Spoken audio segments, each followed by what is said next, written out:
another challenge, and this one I'm going to be using the same fragrance blend, but I'm going to be doing 3 separate loaves with this one.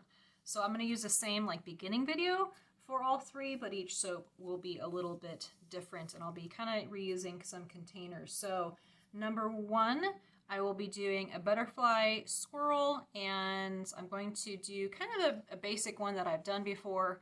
I'm going to use purple, yellow, and black, and with some gray mixed with the black, and then the base color will just be no color at all on that. Number 2 will be a wall pour butterfly swirl. So I have not done that before, so we'll see how that one turns out. That will be the base with no color, green, black, and blue. And then the third one, I will be doing a secret feather swirl, and I've only tried that once. Unfortunately, when I tried it the last time, that I used an accelerating fragrance, so I didn't get very far down into the soap with that one. That one I'm planning on doing 2 different colors of green on the lower half, and then for the actual flower, I want to make a flower going through it. And I'm going to do 2 different colors of pink.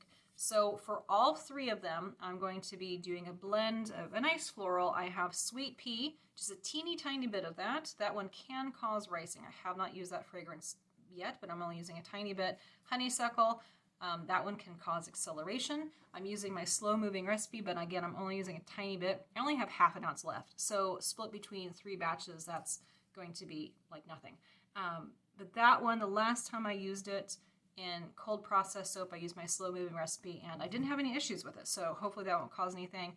And then the main scent will be Crisp Apple Rose. That one's a really nice one. It's very fluid. I've used it before, so I'll have time for swirls in there. But the Sweet Pea and the Honeysuckle, I know why am I doing a wild card with some of these, but you know what? It's fun to kind of go out on a limb with that. So I'll go ahead and get started.